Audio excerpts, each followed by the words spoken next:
5G बहू। सुमित्रा जी का बेटा था अमित और बहू का नाम था अमृता। सुमित्रा जी की बहू की बातें सुनकर ऐसा लगता था कि जैसे वो बहुत इंटेलिजेंट है, क्योंकि उससे कभी भी कोई भी सवाल पूछो फट से जवाब दे देती थी। अरे भाई, उसके जवाब से तो गूगल भी पीछे रह जाता था। और इसलिए कम से कम सुमित्रा जी के घर में तो किसी को भी गूगल की जरूरत ही नहीं पड़ती थी। जब भी घर में कोई बात चलती, कोई कुछ भी कहता, तो अमृता हट से कह देती, ये तो मेरे साथ भी हुआ था, मुझे इसके बारे में सब मालूम है। एक दिन सुमित्रा जी अमित और अपनी बहू अमृता के साथ अमित के बुआ जी, फूफा जी यानी कि मुकेश और उर्मिला जी के यहाँ पर मिलने के लिए गए। अरे बहुत अच्छा किया अमित बेटा, इतने दिनों के बाद आए हो तुम। हाँ सुमित्रा भाभी, कभी तो आ जाया करिए अपने बच्चों को लेकर। आपकी बहू के आने से तो हमारे घर में भी रौनक आ गई है। वो क्या है ना, अमित ऑफिस के काम में बहुत बिजी रहता है, इसलिए उसे तो वक्त ही नहीं मिल पाता। अच्छा, लगता है नौकरी काफी मुश्किल है अमित की। अरे नहीं फूफा जी, ऐसी कोई बात नहीं है। आप तो जानते हैं ना प्राइवेट जॉब में कितना काम होता है। अरे कोई समझे ना समझे, मुझे तो पता है प्राइवेट नौकरी में इतना काम करना पड़ता है कि इंसान की आफत आ जाती है। लेकिन बेटा, तुमने तो कभी जॉब की ही नहीं, तुम्हें कैसे पता? अरे जॉब नहीं की तो क्या हुआ मम्मी जी, सब जानती हूँ मैं। सबसे पहले ऑफिस में जाओ, वहाँ पर अपनी एंट्री डालो, उसके बाद दिन भर सिस्टम पर बैठकर काम करो। चारों तरफ कैमरे लगे होते हैं, आप अपनी नजर इधर की उधर नहीं कर सकते। उसके बाद दिन भर बॉस की चिक चिक सुनो, वो अलग से। यही सब होता है, मुझे ना सब पता है। अरे बहू रानी तो काफी इंटेलिजेंट है, हर बात की खबर है इसको। थोड़ी देर बाद अब देखिए सुमित्रा भाभी, इतने दिनों के बाद आई हैं आप, खाना खाकर ही जाना, ऐसे तो मैं आपको जाने नहीं दूंगी। वैसे बुआ जी, खाने में क्या बनाया है? वो क्या है ना बेटा, आज तुम्हारी बुआ जी की तबीयत थोड़ी ठीक नहीं थी, इसलिए हमने सोचा कि जब तुम लोग यहाँ आ जाओगे तो बाहर से खाना मंगवा लेंगे और साथ में बैठकर खाएंगे। लेकिन बस प्रॉब्लम इतनी सी है कि मुझे बाहर से खाना ऑर्डर करना नहीं आता। सोचा जब अमित आएगा तो उसी को बोल दूंगी। अरे मुझे आता है ना, मैं कर देती हूँ ऑर्डर। बताइए क्या क्या मंगाना है आपको? इटालियन, कॉन्टिनेंटल, इंडियन, पंजाबी, सब पता है मुझे। क्या बात है बहू, क्या घर में भी खाना रोज बाहर से ऑर्डर करती हो? अरे नहीं बुआ जी, ऐसी कोई बात नहीं है, बस मुझे ना सब पता है। कोई बात नहीं अमृता, मैं अपने फोन से ऑर्डर कर देता हूँ। अरे क्या बात है, आजकल ऑनलाइन डिलीवरी पर कोई ऑफर नहीं चल रहा है, वरना काफी पैसे बच जाते। कैसी बात करते हैं अमित, मैं कह रही हूँ ना मुझे सब पता है। मुझे एक बहुत अच्छा ऑनलाइन डिलीवरी वाला मालूम है, जहाँ पर 50% ऑफ मिल जाएगा। और आज तो वैसे भी फ्राइडे है ना, फ्राइडे को तो उस पर 50-70% ऑफर मिलता ही मिलता है। अरे क्या बात है, इसके बारे में तो मुझे पता ही नहीं था। अरे बेटा, जिस चीज के बारे में किसी को पता नहीं होता, हमारी बहू को पता होता है। एक काम कर, तू उसी को ऑर्डर करने दे। क्या बात है अमृता बेटा, तुम तो बहुत इंटेलिजेंट हो, सब कुछ जानती हो। कुछ दिनों के बाद सुमित्रा जी की कुछ सहेलियां उनसे मिलने के लिए आती हैं। अरे सुमित्रा बहन कैसी हो, बहू कैसी है तुम्हारी? अरे पूछिए मत, बहुत इंटेलिजेंट है मेरी बहू, सब कुछ जानती है। क्या बात है, बहू के आने के बाद तो औरतें दुखी हो जाती है, लेकिन तुम तो बहुत खुश लग रही हो। वो क्या है ना, मेरी बहू है ही इतनी अच्छी। अरे तो बुलाओ ना, हमारे साथ बैठेगी, बातें करेंगी तो हमें भी अच्छा लगेगा। सुमित्रा जी अमृता को बाहर बुलाती हैं और उसके बाद सब लोग बातें करने लगते हैं। क्या बताऊं, कुछ दिनों से घुटनों में इतना दर्द हो रहा है कि चला भी नहीं जाता। अब बुढ़ापे में तो ये सब चलता ही रहता है, क्या कर सकते हैं। आंटी जी, आप योगा करिए, योगा और साथ में ना काले तिल खाया करिए, आपके घुटनों का दर्द भाग जाएगा। लेकिन तुमको ये सब कैसे पता बेटा? अरे मेरे भी घुटनों में दर्द होने लगा था, मैंने योगा किया और काले तिल के साथ गुड़ मिलाकर उनके लड्डू बनाकर खाए, एकदम ठीक हो गए हैं मेरे पैर। अमृता, ये तुम क्या कह रही हो? इतनी कम उम्र में तुम्हारे पैरों में दर्द कैसे हो सकता है? अरे मम्मी मम्मी जी सच कह रही हूँ। एक बार अगर कोई ये नुस्खा अपना लेना बस मजा आ जाए। ठीक है बेटा, अगर तुम कहती हो तो मैं ये करके देखती हूँ। मुझे सब पता है आंटी जी, ये मेरे साथ हो चुका है, इसीलिए तो बता रही हूँ मैं आपको, ऐसे नहीं बताती किसी को।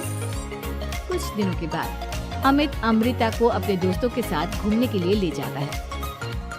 क्या यार, क्या जिंदगी हो गई है। सारा दिन ऑफिस का काम करते रहो, अपनी हेल्थ पर तो ध्यान ही नहीं दे सकते। अरे क्यों नहीं दे सकते अपनी हेल्थ पर ध्यान? सब दे सकते हैं, इंसान चाहे तो कुछ भी कर सकता है। क्या बात है भाभी, आप इतनी श्योरिटी के साथ कैसे कह सकती हैं? अरे आजकल ना एक से एक एप्लीकेशन है मार्केट में, और जानते हैं उसमें कुछ एक्सरसाइज तो ऐसी बताते हैं जिन्हें आप अपने ऑफिस में बैठे बैठे, मेरा मतलब लैपटॉप पर काम करते करते भी कर सकते हैं। अमृता, ऐसी एक्सरसाइज के बारे में तो मुझे भी नहीं पता था, तुम्हें कैसे मालूम? अरे मुझे सब पता है, हर चीज की खबर रखती हूँ मैं, जानते हैं ना आप। लेकिन ऐसी कौन सी एप्लीकेशन है और ऐसी कौन सी एक्सरसाइज है भाभी? एक मिनट, मैं आपको अपने मोबाइल में दिखाती हूँ। अरे वाकई में भाभी तो सही कह रही हैं। देखो यार, इसमें कितनी अच्छी एक्सरसाइज दिखाई गई है। अपनी चेयर पर बैठे बैठे एक्सरसाइज भी कर लो, काम भी और हेल्थ भी। वाह भाभी वाह, मजा आ गया। लेकिन अमृता, तुम्हें इस बारे में कैसे पता? अब मेरे साथ जो चीज हो चुकी है उसके बारे में तो मुझे पता होगा ही ना अमित। मतलब तुम कब ऑफिस में काम करने गई जो तुमने ऑफिस करते करते एक्सरसाइज की? मैं जो किचन में काम करती हूँ अमित, घर के काम, वो किसी ऑफिस के काम से काम है क्या? बस मैं भी वो सब करते करते इनमें से कुछ एक्सरसाइज ट्राई कर लेती हूँ, इसीलिए मुझे सब पता है। सही है यार, तुम तो बहुत इंटेलिजेंट हो। कुछ दिनों के बाद ये क्या है? एक दोस्त ने मेरे साथ एक मजाक किया है, लेकिन समझ में ही नहीं आ रहा। अरे बेटा, तो अमृता से पूछ लेना, उसके पास कोई ना कोई जवाब जरूर होगा। ठीक कहती है मम्मी जी, मैं सब जानती हूँ। लेकिन अमृता, ये थोड़ा मुश्किल है, सोच लो। मेरे लिए कुछ भी मुश्किल नहीं, दुनिया की कोई भी पहेली हो मैं चुटकी में सॉल्व कर लेती हूँ। अच्छा ठीक है, देखो मेरे दोस्त ने मुझे एक खाली पेपर दिया है और कहा है कि इस पर उसने मेरे लिए कुछ मैसेज लिखा है। अब एक बात बताओ यार, खाली पेपर पर, I mean, जिस पर कुछ भी नहीं लिखा हुआ, उसे मैं कैसे पढ़कर बताऊं? अरे बस इतनी सी बात, इसे तो मैं चुटकियों में सॉल्व कर दूंगी अमित। लेकिन कैसे बहू, इस पेपर पर तो वाकई में कुछ नहीं लिखा हुआ, एकदम खाली पेपर है, कैसे क्या पढ़ोगी तुम? अमित, एक छोटा सा काम करो, जल्दी से एक मोमबत्ती लेकर आओ। अरे बहू, पेपर में आग लगाने का इरादा है क्या? नहीं मम्मी जी, इस पेपर पर अमित के दोस्त का लिखा हुआ मैसेज पढ़ने का इरादा है। अमित कैंडल लेकर आता है। अब ना बस इस पेपर को धीरे धीरे कैंडल के ऊपर घुमाते रहो, देखना 2 ही मिनट में मैसेज आपकी आंखों के सामने होगा। अच्छा ठीक है, मैं ऐसा करके देखता हूँ। 2 मिनट के बाद। अरे वाकई में इस पर तो अक्षर बनने लगे, लेकिन ये हुआ कैसे? और अमृता, तुम्हें कैसे पता? बहुत सिंपल है मम्मी जी, अमित के दोस्त ने नींबू के रस से मैसेज लिखकर उसे सुखा दिया। अब अगर मैसेज पढ़ना हो ना, तो पेपर को आग के सामने ले जाओ और लेटर्स अपने आप उभर कर आ जाते हैं। वाह बहू, लेकिन तुम ये सब कैसे जानती हो? अरे मम्मी जी, जब मैं छोटी थी ना, तो अपनी सहेलियों के साथ ऐसे ही गेम खेला करती थी।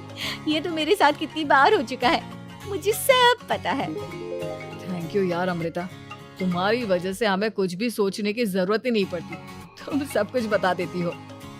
कुछ दिनों के बाद सुमित्रा जी को अमृता के प्रेग्नेंट होने की खुशखबरी मिलती है और सुमित्रा जी अमृता को डॉक्टर के यहाँ लेकर जाती है। देखिए सुमित्रा जी, आपकी बहू की तबीयत बिल्कुल ठीक है, किसी भी तरह की चिंता करने की कोई जरूरत नहीं है। लेकिन हाँ, उनको आयरन वाली डाइट खाने की बहुत जरूरत है। ठीक है डॉक्टर साहब, आप बता दीजिए मैं अपनी बहू को क्या क्या खिलाऊं, ताकि उसकी तबीयत ठीक रहे और आने वाले बच्चे की भी। अरे मम्मी जी, इसमें डॉक्टर से पूछने की क्या जरूरत है? किशमिश है, अनार है, पालक है, ये सब खाना चाहिए, आयरन का लेवल बिल्कुल बराबर रहता है। अरे वाह, आपकी बहू तो सब कुछ पहले से ही जानती है। ये तो बहुत अच्छी बात है। देखो आयरन के साथ तुम्हें कैल्शियम भी खाना होगा। जानती हूँ मैं, अगर आयरन की खाली सप्लीमेंट लेते हैं और कैल्शियम नहीं लेते तो बॉडी उसे अच्छे से एब्जॉर्ब नहीं कर पाती। सब पता है मुझे। बहू ये भी मालूम है? हाँ मम्मी जी, आप तो जानती है ना, मुझे सब पता है। आपकी बहू की बातें सुनकर अच्छा लग रहा है। मुझे ऐसी बहुत कम लड़कियां मिलती हैं जिन्हें इतनी नॉलेज होती है, सारे सवालों के जवाब देती है। और हमारे इंडिया में तो वैसे भी हालात बहुत खराब है।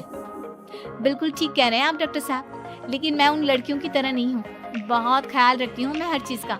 और जानती हैं आप, हमारे घर में तो किसी को किसी चीज के बारे में गूगल करने की जरूरत ही नहीं पड़ती। बिल्कुल ठीक कह रही है अमृता। अरे कुछ भी पूछ लो, इसे सब पता होता है। अरे वाह, तुम तो बड़ी कमाल की लड़की हो। चलो ये तो बहुत अच्छी बात है, लेकिन फिर भी डॉक्टर की सलाह पर पूरा ध्यान देना चाहिए। वैसे क्या चाहिए तुम्हें, बेटा या बेटी? अरे डॉक्टर साहब, कुछ भी हो जाए, बस बच्चा अच्छे से हो जाना चाहिए। मुझे तो दोनों में से किसी से कोई भी परेशानी नहीं। और सुमित्रा जी आप? डॉक्टर मैडम, मुझे तो लड़के और लड़की में कभी भेद करने की आदत ही नहीं है। पोता आए या पोती, मेरे लिए तो दोनों एक बराबर है। सुनकर अच्छा लगा। वैसे आप जानती हैं, हमारे यहाँ पर तो लोगों को बड़ी बेचैनी रहती है ये जानने की कि पेट में लड़का है या लड़की, लेकिन विदेशों में ऐसा नहीं होता।